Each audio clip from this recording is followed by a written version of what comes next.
Why Ward Bond stayed friends with Thenet's so nice side of John Wayne. Ward Bond was born with the name Wardell Edwin Bond on April 9, 1903 in Benkelman, Nebraska. Bond grew up in Denver, Colorado, where his strong love for sports, especially football, shaped a lot of his early life. He returned to the University of Southern California, where he not only played football, but made a lifelong friendship with future superstar John Wayne. This friendship would turn out to be really important both personally and for his job, changing the path of Bond's acting career and creating one of Hollywood's longest-lasting off-screen friendships. Even though Bond first wanted a career in sports, he eventually became interested in acting. He made his first jump into the world of movies in the late 1920s during the time of silent films. Bond's tall body and powerful presence quickly got the attention of people who chose actors who saw in him the perfect example of a tough, reliable character. His early work was mostly in tiny parts,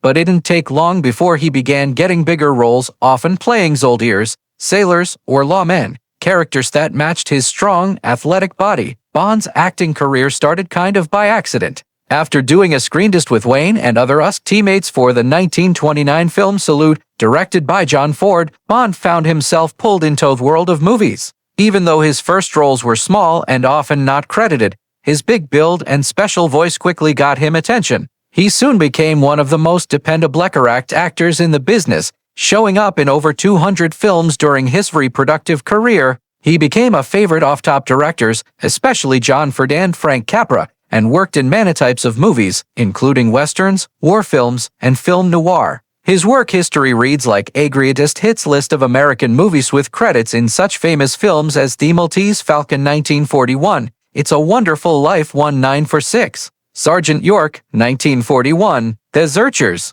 1956, Fort Apache 1948, Andrea Bravo 1959. Even though he often played second or supporting roles, Bond had an amazing ability to take over the screen, making the films he showed up in better through pure illness. His characters were often raw, patriotic, loyal, and sometimes loud, traits that showed his own off-screen personality. Directors trusted him to bring emotional power and seriousness to scenes, and audiences came to appreciate his reliability and depth. One of his most famous roles was as Reverend Captain Samuel Johnson Clayton in The Searchers, a performance that showed his strength in playing morally good, principled people. He was not a movie idol in the traditional sense, but he represented the soul of the American working man, which made his characters easy to relate to and memorable. Maybe one of Bond's greatest accomplishments came with television. From 1957 until his death in 1960, he starred in popular NBC television series Wagon Train,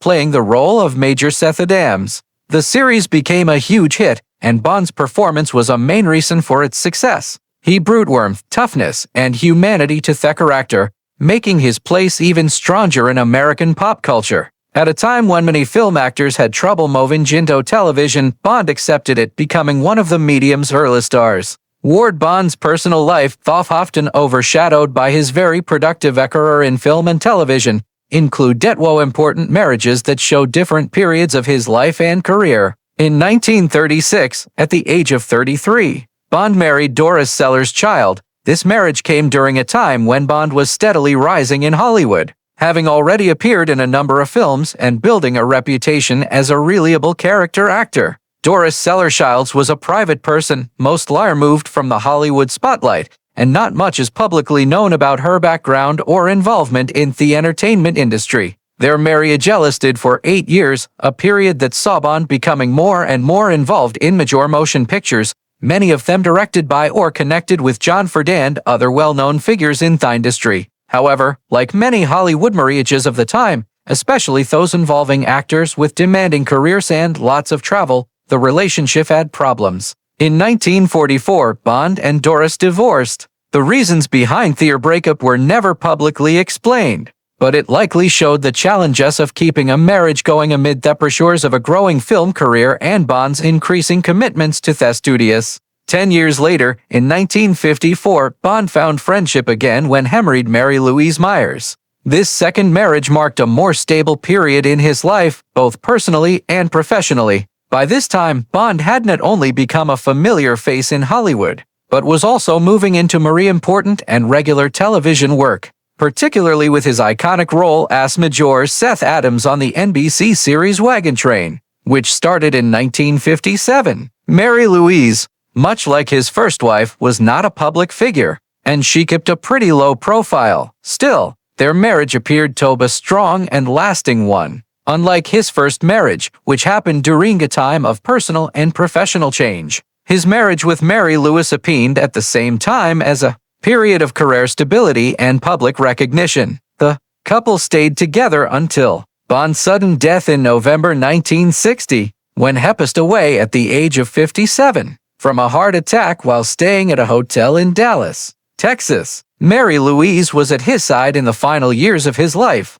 and their 6-year marriage is often remembered as a quieter, more settled chapter for the veteran actor, one marked by friendship and support in the middle of his tough work schedule and the demands of fame. Ward Bond and John Wayne shared a friendship that lasted decades, strengthened through dozens of westerns and war films, tough location shoots, and late-night drinks under the stars. They were more than just co-stars. They were similar spirits greeted in the fires of Hollywood's golden age. Bond, a rough, no-nonsense character actor with a booming voice and a commanding screen presence, had a unique insider view of Wayne, not just as a movie icon, but as a man. And though Bond was known to be very loyal to his friends, he was also honest, brutally honest at times, and never one to sugarcoat the truth. Over the years, in quiet conversations on film sets and occasionally in more open interviews, Bond pulled back the curtain on the myth of John Wayne and showed a more complicated picture of the Duke. To the public, John Wayne was the perfect example of American goodness, a rugged individualist, a symbol of frontier justice, a model of courage and patriotism. He walked across the screen with a slow, careful walk and spoke in that unmistakable drawl that made him a legend. But behind the scenes, according to Bond and others close to him, Wayne could be a man of contradictions. While he showed humility and honesty in his roles, his personal behavior didn't always line up with that image. Bond once joked, half-jokingly, that Wayne was the kind of gentleman who'd buy you a drink and insult your mother in the same breath, and somehow you'd still thank him for it.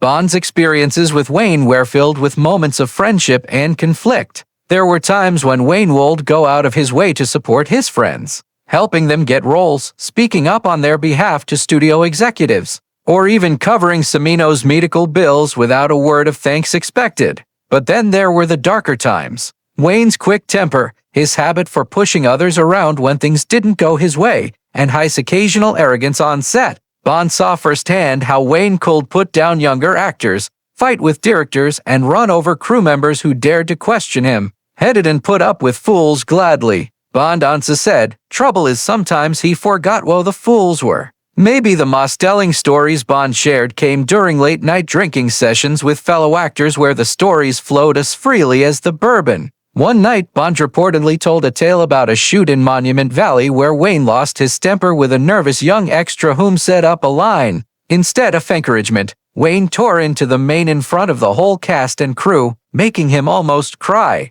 It wasn't about the line, Bond explained. It was about control. Duke had to be the top dog, and if he sensed any weakness, he'd attack. It wasn't pretty, and it sure as heck wasn't noble. Yet, even as Bond criticized Wayne's behavior, he never stopped calling him a friend.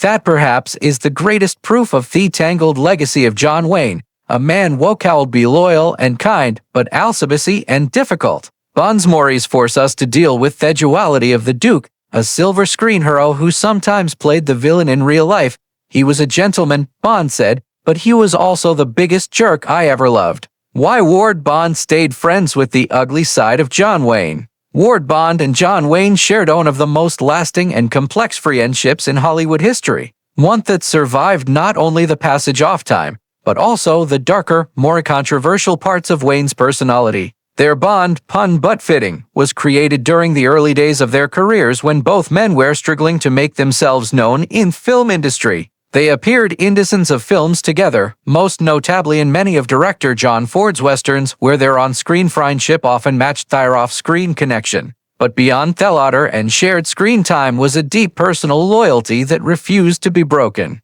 Even when John Wayne shed the more troubling parts of his political and social beliefs, John Wayne, for all his movie heroism, is often remembered today not just as an American icon, but also as a man whose views on race, gender, and patriotism sparked and still spark controversy. His 1971 Playboy interview, in which he made racially insensitive and inflammatory comments, painted a portrait of a man stuck in a worldview that many found offensive, backward, and deeply. Bond chose to see the whole man and perhaps in doing so challenged us all to deal with the complexity of human relationships, fame, and legacy. Ward Bond was not only a towering presence in Hollywood westerns and adventure films, but also a vocal and passionate anti-communist during one of the most politically tense periods in American history. As a strong conservative and early member of the Motion Picture Alliance for the Preservation of American Ideals, Bond lined himself up with other right-leaning actors and filmmakers who believed that communism posed a serious threat to American values and the entertainment industry. He was known to be unrelenting in his beliefs and reportedly supported the Hollywood blacklist, which saw many artists banned from working due to suspected communist connections. Bond's name appeared among those who provided testimony or publicly supported the investigations led by the Hussein American Activities Committee (HUAC), and he was closely connected with like-minded contemporaries, such as John Wayne, who also held firm anti-communist stances. Bond's political anti-Semitism made him a polarizing figure in Hollywood, but it also made stronger his reputation as someone unafraid to champion what he saw as patriotic integrity. Tragically, Ward Bond's life came to an early end on November 5, 1960. While staying at a hotel in Dallas, Texas with his wife, Bond suffered a massive heart attack. The sudden nature of his death shocked his colleagues and fans alike, as he was still actively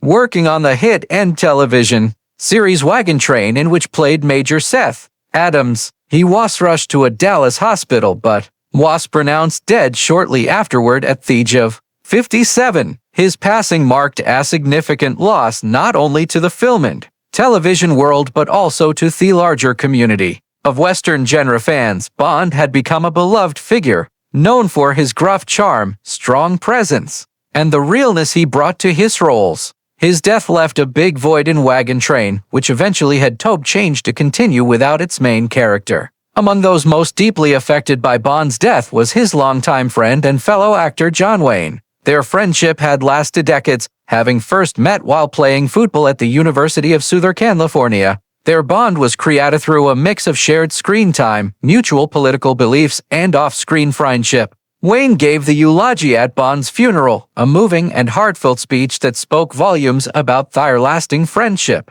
The connection between the two was further remembered in Bond's will, in which he left to Wayne a shotgun, a particular meaningful item, as it was the very same gun that Wayne had on sea accidentally fired during a hunting trip, injuring Bond. This gift, full of humor and sentiment, showed their lasting and deep-rooted friendship. By coincidence, on the very same day that Ward Bond died, the country music world suffered a tragedy of its own. Johnny Horton, a rising star known for his historical ballads like "The Battle of New Orleans," was fatally injured in a car accident near Milano, Texas. The closeness in both time and location of these two high-profile artists sparked rumors that the two were somehow connected. A widely spread story suggested that Horton had been en route to Dallas to meet Bond, who was allegedly planning to offer him a guest appearance on Wagon Train. However, this rumor was later proven false. There is no evidence to support the claim that Bond and Horton were professionally involved or that such a meeting had been arranged. In reality, Bond was in Dallas to attend a football game at the Cotton Bowl, a personal trip that showed his lasting love of sports and his college roots at USC. The same time, deaths of two prominent generations nonetheless added a note of spooky coincidence to the day. Despite his sudden and early death, Ward Bond's legacy continued to grow in the years that followed. He had left a permanent mark on both film and television through a career that included appearances in over 200 films, often in supporting but memorable roles in classics like It's a Wonderful Life, The Searchers, and The Quiet Man. His contribution to the television industry was formally recognized on February 8, 1960, when he was honored with a star on the Hollywood Walk of Fame located at 6933 Hollywood Boulevard. This recognition came during the height of his success on Wagon Train, and it symbolized his crossover given from cinema to the small screen. making his place even stronger in Western entertainment history. Ward Bond was, after his death, inducted into Houston Performers Hall of Fame at the National Cowboy and Western Heritage Museum in Oklahoma City in 2001. Thishner paid tribute not just to Bond's list of movies, but to the larger cultural role he played in shaping the story of the American West. As a rugged figure who consistently represented strength, leadership, and traditional values, Bond became a symbolic representation of the American cowboy hero. His performance helped to define an era of Western storytelling that still connects with audiences today. Ward Bond was more than just a character actor or television star. He was a force in mid-20th century American entertainment, politics, and cultural identity. From his hardline political views to his close friendships, from his sudden passing to his lasting recognition, Bond's life was one of intensity, influence, and lasting impact.